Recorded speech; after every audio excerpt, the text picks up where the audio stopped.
Hey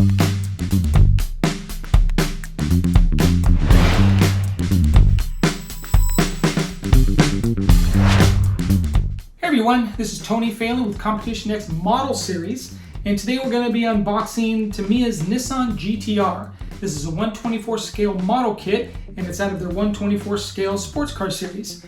The GT-R is a car I've wanted all my life, and if I ever had a lot of money, in addition to all this other stuff I'd probably buy, I definitely have a one-to-one version of this. So it just makes sense that to start off the series, I'm going to use a GT-R. So let's get inside the box and see what this kit comes with. So this is Tamiya's Nissan GT-R, 124 scale sports car. It's one of my favorite cars of all time, so of course this makes sense that this will be the first car that I'm going to do a review on. This box does appear to be rather large as compared to normal model kits. Normal model kits are a little bit smaller. That's normally because they have smaller parts trees that stack up, so the box gets taller. This one has more parts trees that are laid out in larger sprues, so it makes the box bigger. I actually like this kind of box better because the car looks bigger, looks cooler, but I also really like it because I think it makes more sense on a store shelf. It takes up more real estate, which makes it kind of pop. So let's get inside the box and see what's inside here.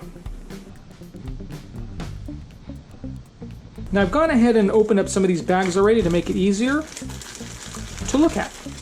And the first bag is going to be the body. It is molded in a kind of a light gray color. Beautiful body lines. I don't really see many lines, mold lines. Maybe a little bit right there. Doesn't look too bad.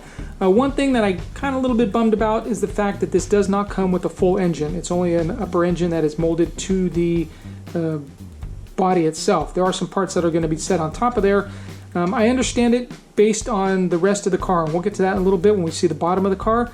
You're never going to see this engine, all of it, so it does make sense that Tamiya molded it in here. Probably a little bit cheaper, but the detailing is awesome. Little dimples here for the rear emblem. Nice lines, crisp lines. It's a good looking body. I'm also going to be painting this body in white. I'm not going to do the silver or this color. I've always wanted a white GT-R, so I'm going to do this in white. So we'll need to primer it and then get some paint on there. Here is the front bumper. I didn't take the front bumper out of the bag, but it's a two-piece part, so once you put it together, it probably ends up looking pretty cool. So there's the body. The next bag is the chrome bag. Now, this isn't necessarily chrome, it's more of a satin color. But what I really like about this is, and I looked at this earlier, let's just go over it. Here's your wheels, here's your wheel rings, it's got your exhaust, your intake plenum, it's got the headlight area here. These, I think, are the rear taillights. Yeah, rear taillights. But what I really like about this is that the satin coverage is absolutely stunning. Look at that coverage. Flip it over and you don't see any of the yellowing that you normally see, or the white from the overspray not covering that back.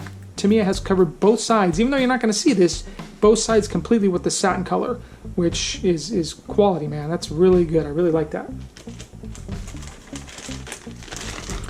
This next bag is the interior. After we look at this, the rear taillights are molded in red, so we won't be having to paint those. We have the interior.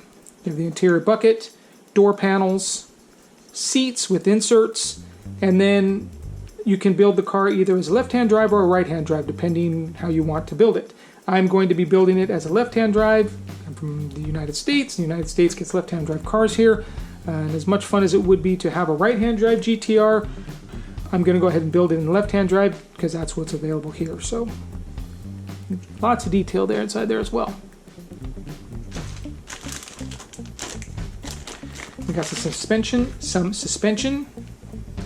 Got the wheel arches here, intercoolers, shocks, front and rear suspension bits, brakes. You'll notice that the brake discs are flat. There's no cross drill or anything on them. Tamiya offers a photo etch parts kit, which I will be getting and using for this kit. So I'm not too worried about that because once I put the photo etch parts on there, it's going to look really clean. I'm not going to show the photo etch parts out in this because I'm basically unboxing the kit and not option parts. So but there you go. There's your steering. Yeah. Good. Good, good. In this bag we have, let's see what we got here. We have anti-roll bar, windshield wipers, steering rod. So because the right-hand drive and the left-hand drive vehicles do kind of everything different, this car comes with two valances that have two sets of windshield wipers. So you have a left-hand drive and a right-hand drive version, so the windshield wipers act differently. Again, I'll be doing the right-hand drive, left-hand drive, so I'll be using left-hand drive parts here. Nice little mirror. And then we have the chassis itself. Now again, here's the front of the chassis. So once it's on there with the wheel arches, the wheel wells, you're never going to see the engine. So I understand not having a full engine. Nice deep pocket here for the exhaust, hood, rear wing, mirrors, looks like maybe a shark fin. Beautiful detail though. All the little rivets and bolts and nuts, scribe lines. Yeah, that's really nice. Wheels and tires. I didn't take these out because of the little parts here. I wanted to make sure I didn't lose these. But you have your rear axle and you have your wide rear tires and your skinnier front tires.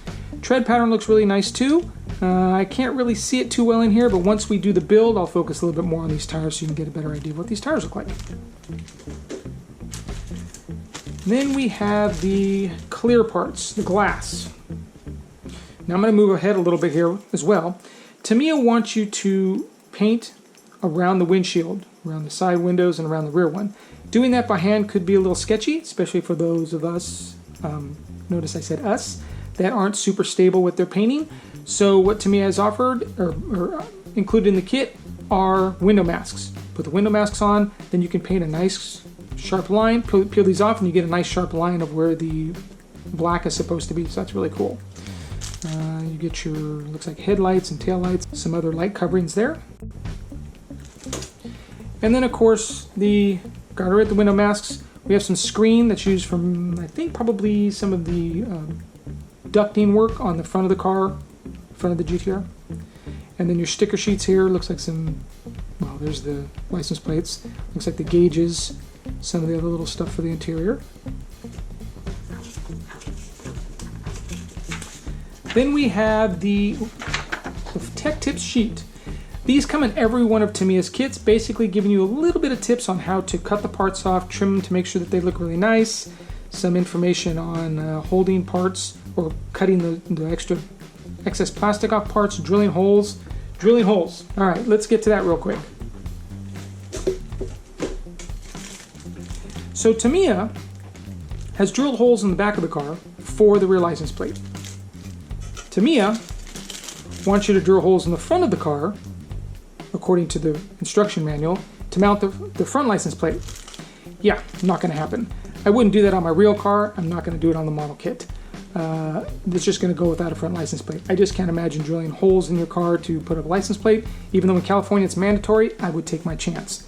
Since I'm in California, I'm going to take my chance with this model kit too and leave the front license plate off.